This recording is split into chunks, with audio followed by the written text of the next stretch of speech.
Bisa dilihat saat ini saya sudah berada di area pit lane ataupun pit box dari tim-tim balap Formula E yang akan ikut serta dalam seri ke-9 di Jakarta, khususnya di Jakarta International E-Prix Circuit Ancol, Jakarta Utara.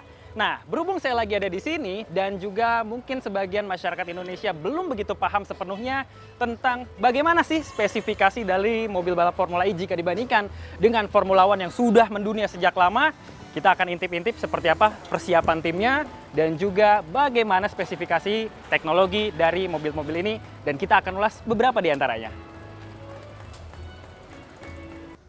Indonesia dipastikan berpartisipasi sebagai tuan rumah Formula E untuk seri ke-9 musim balap 2021-2022 yang diselenggarakan pada 4 Juni 2022 di Jakarta International E-Prix Circuit yang berlokasi di kawasan Ancol, Jakarta Utara.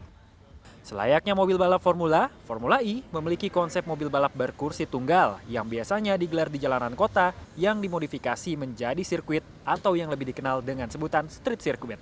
Sejak tahun 2018 hingga saat ini, mobil Formula E memasuki generasi kedua atau Gen 2. Formula E Gen 2 memiliki panjang 5.160 mm, lebar 1.770 mm, dan tinggi 1.050 mm serta wheelbase 3.100 mm. Dimensi ukuran ini tak jauh berbeda dari ukuran mobil balap Formula One yang saat ini dipakai dalam musim balap 2022. Memiliki tenaga maksimal 250 kW atau setara dengan 335 tenaga kuda yang sepenuhnya bisa digunakan saat sesi kualifikasi dan 200 kW saat mode balapan yang disalurkan ke dua roda belakang. Dengan tenaga tersebut, mobil Formula E bisa melaju dari posisi diam ke 100 km per jam hanya dalam waktu 2,8 detik atau berselisih 0,7 detik dari akselerasi mobil Formula One yang mencapai 2,1 detik dari diam ke 100 km per jam. Jika Formula One bisa menembus kecepatan hingga 370 km per jam, mobil Formula E rata-rata dapat dipacu hingga kecepatan maksimal 280 km per jam saja. Bobot minimal Formula E juga sudah ditentukan, yakni 903 kg yang sudah termasuk pengemudi dan juga berat baterai listriknya yang tercatat memiliki berat 385 kg. Baterai Formula E generasi 2 yang kini dipakai berdaya 52 kWh atau hampir 2 kali lipat daya baterai listrik mobil Formula E generasi pertama yang hanya berdaya 28 kWh dengan bobot 200 kg. Dengan daya baterai tersebut, Formula E memiliki durasi pakai hingga 45 menit ditambah satu putaran sesuai regulasi yang ditetapkan penyelenggara dalam setiap race-nya.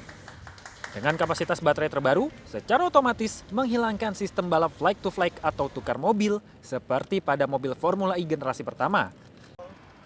Salah satu teknologi yang juga dianut oleh mobil-mobil balap Formula E adalah adanya teknologi regenerative brake atau rem regeneratif. Di mana karena memang orientasi Formula E ini ada terhadap efisiensi daya listrik, maka energi kinetis yang dihasilkan setiap berdeselerasi atau melakukan pengereman akan diubah menjadi energi listrik dan merecharge kembali baterainya sehingga bisa digunakan oleh para pembalap. Itu artinya memang Formula E didesain ataupun diciptakan untuk berorientasi terhadap keberlangsungan energi baru dan terbarukan. Ban yang digunakan oleh Formula E bertipe single compound dan juga memiliki alur yang didesain khusus agar bisa digunakan dalam dua kondisi balapan, baik hujan maupun kering, selayaknya ban yang dipakai di jalan raya.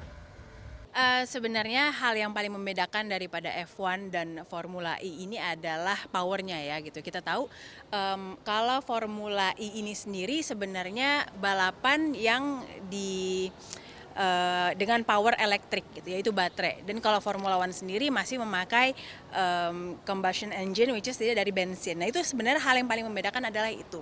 Nah cuman dalam balapan ini sendiri pun dibuat banyak hal yang berbeda dari Formula One. Jadi orang mikir kenapa harus ada dua gitu kan kadang-kadang. Tapi memang Formula E ini sendiri pun dikemas lebih banyak gimmick dan menarik.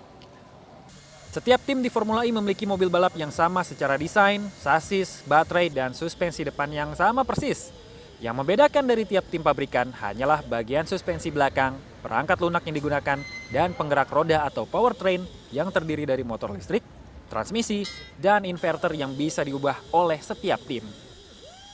Jika Formula One menjadi lahan penciptaan mobil berbahan bakar minyak untuk bisa dipacu sekencang mungkin dengan konfigurasi mesin tertentu, Formula E diciptakan untuk memikirkan efisiensi energi dan juga keberlangsungan lingkungan.